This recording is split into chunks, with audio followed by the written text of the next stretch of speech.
তৃণমূলের দুই শিবিরের 21শে জুলাই পালন আর একে অপরকে আক্রমণ করতেও ছাড়ছে না। আর এ নিয়ে প্রাক্তন প্রদেশ কংগ্রেস সভাপতি অধীর রঞ্জন চৌধুরী বলছেন যে সার্কাস চলছে তৃণমূলের অন্দরে।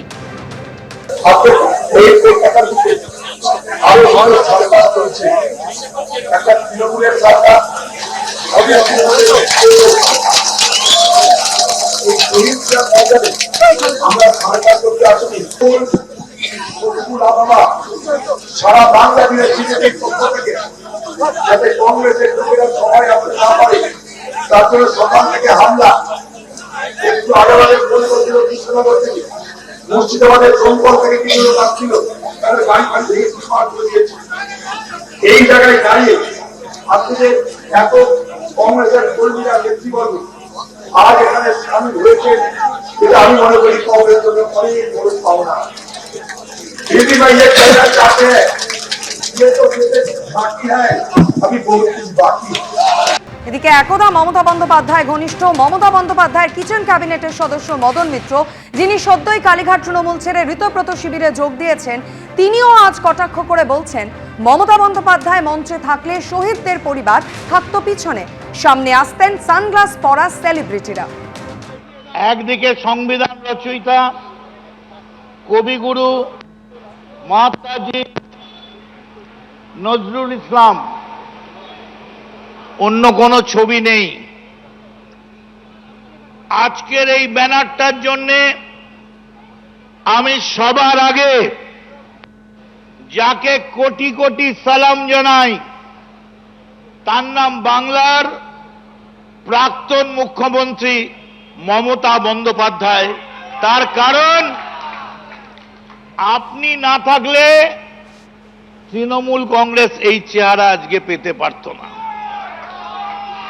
ও লাভলি, যদি এখানে মমতা বন্দ্যোপাধ্যায় থাকতেন তাহলে এই যে শহীদদের পরিবারকে দেখছেন, ওরা থাকতো পিছনে আর সামনে চকচক করছে গাল, সানগ্লাসগুলো এরম ভাবে খুলে ঘোরাতে ঘোরাতে আসছে বাংলা চলচ্চিত্রের সেলিব্রিটিরা।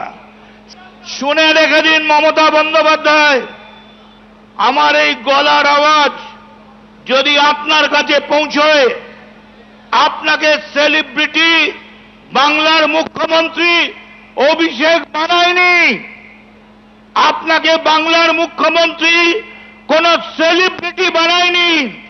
যারা বানিয়েছে এই হাজার হাজার লাখ লাখ তৃণমূল যুব কংগ্রেসের কর্মীরা আপনাকে বাংলা সেলিব্রিটি বানিয়েছে। একদিকে যখন 21শে জুলাই সভায় নাচ গান নিয়ে আক্রমণ শানিয়েছেন বিরোধী দলনেতা ঋতব্রত বন্দ্যোপাধ্যায়, পাল্টা মমতা বন্দ্যোপাধ্যায় বলছেন আমাদের 21শে জুলাই সভায় নাকি নাচ গান হয়, গান ছাড়া পুরো আন্দোলন হয়, শহীদ তর্পণ হয়। বলছে আমাদের মিটিং এ নাকি গানা বাজনা হয়। আরে গান ছাড়া কোনো আন্দোলন হয়, শহীদ তর্পণ হয়? যখন আন্দোলন খাদ্য আন্দোলন হয়েছিল, সলিল চৌধুরীদের মানুষরা কি গান গেয়েছিলেন? কি গান গেয়েছিলেন? জান দেব তবু মান দেব না, গানের মধ্যে দিয়ে আন্দোলন তৈরি করেছিল। নজরুল বলেছিলেন কারা রইল ও কপাট, ভেঙে ফেল করলে লোপাট, স্বাধীনতা আন্দোলনে পথ দেখিয়েছিল। রবীন্দ্রনাথ ঠাকুর বললেন আমার মাথা নত করে দাও হে তোমার চরণ ধুলার তলে, সকল অহংকারে আমার ডুবাও চোখের জলে, আমি ভয় করব না, ভয় করব না।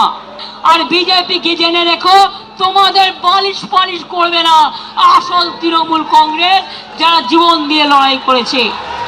এবিপি আনন্দ, এগিয়ে থাকে, এগিয়ে রাখে।